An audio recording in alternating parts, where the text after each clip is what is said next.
Let me please bring out the CEO of Reddit, Steve Huffman.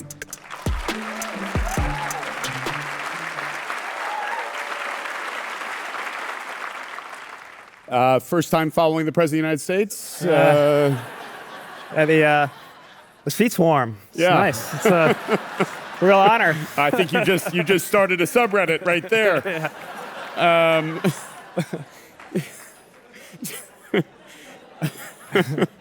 I don't even know how to follow that. Let me start by asking this, Steve. We've had a good bit of talk about TikTok and social media and information bubbles, et cetera. Where does Reddit sit in the information ecosystem from your perspective? So Reddit's communities for anything and everything. And I think one of the things that's really important about Reddit is there's really no space on Reddit outside of the community structure, right? Every part of Reddit is some community, and those communities are really platforms for having conversation. And so while we're often mentioned in the same, headlines or sentences, and sometimes the same congressional hearings as social media, I really do think of it as a different thing. We actually predate social media. We predate the word. We predate a lot of the ideas and the mechanisms and the tactics. And so Reddit at its core, it's just people. It's what people do naturally, which is come together around shared interests and passions. It's just the online version of that. It's also, however, where people are going to get information and to get inspiration, to get ideas. But as with any platform, there is misinformation, there's disinformation. How do you think about your responsibility with regard to that in this world? There's a couple of ways to answer that question. If I were to I could talk about the information half of the question or the moderation half of the question. Let's talk about both. So the information half of the question, the only solution to misinformation or bad information or to finding the truth is through conversation. It's through conversation, debate, dissent, right? That's where great ideas come from, where bad ideas get killed and good ideas become great ideas. And the alternative would be to just take somebody's word for it. The government, a politician, a particular, media company. And I think we know that doesn't work. You can't just take an individual's or individual institution's word for it on any topic. But when you bring it all together, I think that's where the truth, the information that people are looking for emerges. And so I think that conversation process is not just important, it's essential. Mm-hmm. On the moderation side, Reddit's just different from all of the other platforms. Every piece of content on Reddit is voted on, up or down. And every piece of content, regardless of the author, regardless of how famous they are, how many followers they have, starts at 0 points and has to earn its visibility, ups minus downs. And so in that community structure, the only way for something to become popular on Reddit, it's not if an algorithm makes it popular, it's if a group of people agree that it should be popular and don't agree that it should not be popular.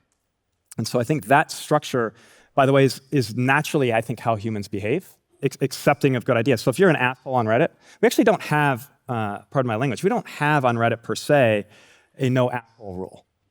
That's for sure. Yeah. Not as a platform-wide policy, but incidentally, our subreddits, the communities, far and away the most common user-created rule. They write their own rules for their own communities. Far and away the most common user-created rule on Reddit is some form of be civil, be nice, be respectful, don't be an asshole. Mm.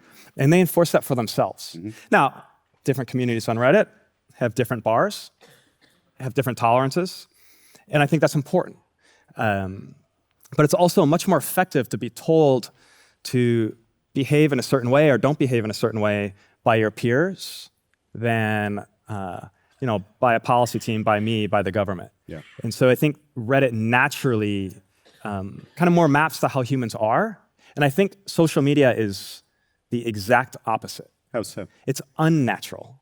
I think the incentives on social media are to say something to get credit for saying it, maybe to be funny, but also to maybe take an extreme position, to say something that reflects you or a fantasy version of you, more likely, in a certain way. And I think those incentives actually pervert the conversation. Well, and that's because the algorithms that most of the social media companies use actually privilege, prioritize, value that inflaming, right? I mean, that's how they work instead of the vote up and vote down. Right. They literally find the most engaging and enraging content. Yeah. That's how it works. Yeah. And so I think it causes people to go a little psycho if that's all you're consuming. Yeah, understandably.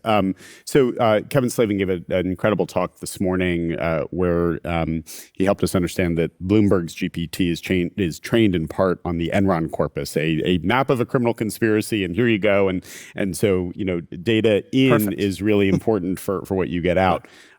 You all have licensed Reddit data to at least one LLM, maybe multiple, you'll tell me. How do you, the upvoting and downvoting, I don't know that translates into the LLM. How do you think about the validity of that data going into the LLMs?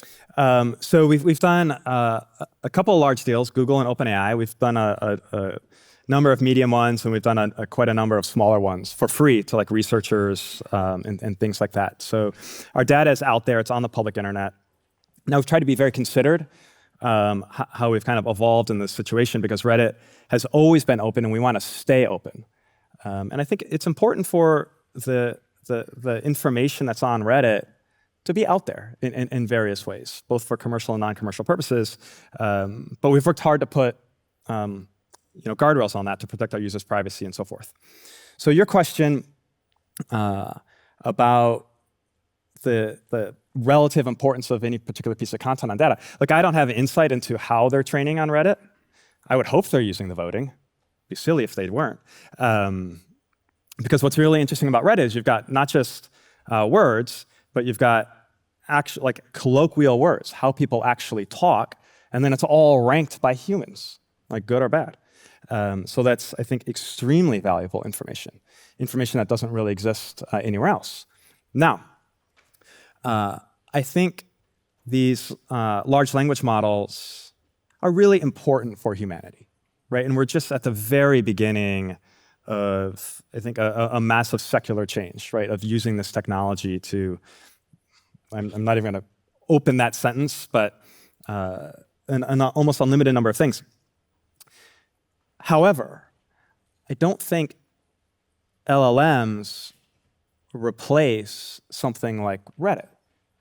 And I think this is where the challenge for people building products on LLMs is. On Reddit, when you ask for a piece of advice, I think that advice is tied to the community that you're asking. For example, we have a community called Ask Science. You ask science questions there. It's very interesting. It's very helpful.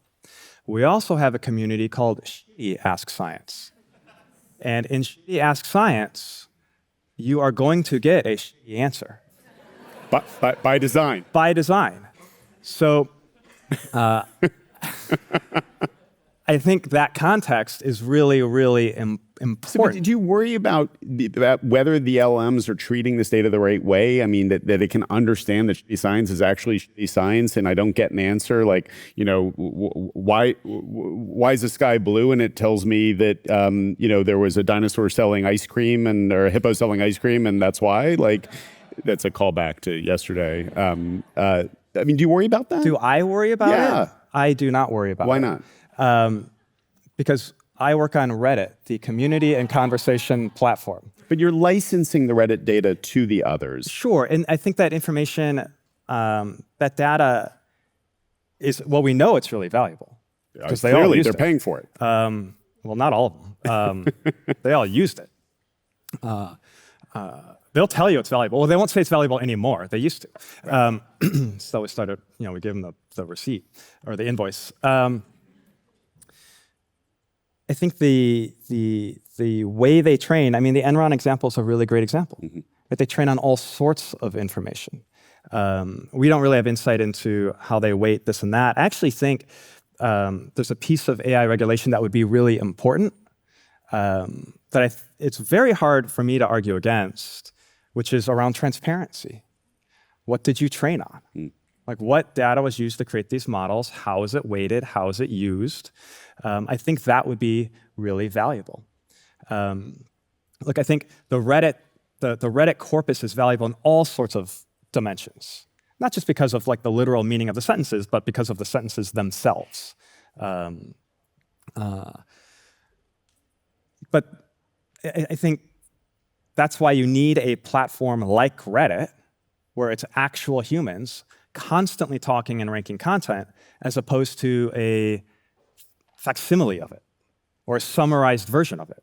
Because I think you lose that really important guidance that you get from the community context. I want to close this out, focusing on the business itself. You recently IPO'd. Congratulations.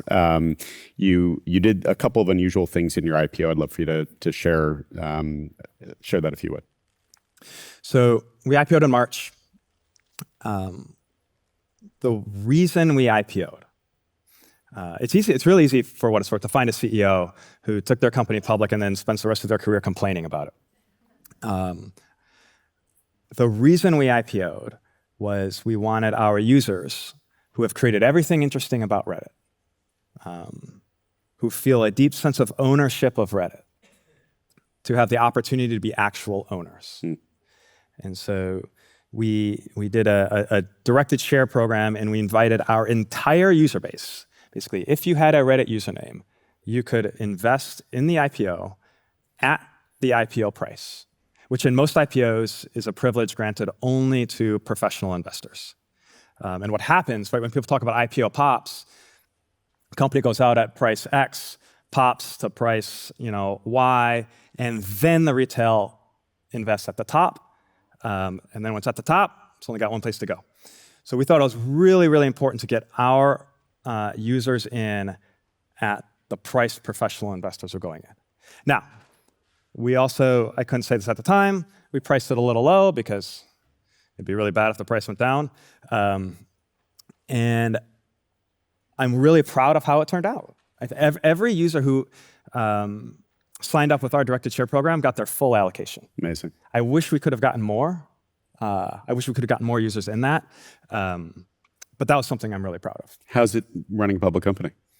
We've had 2 good quarters. It's great. Awesome. Great. Steve Huffman. Thank you all. Thank you.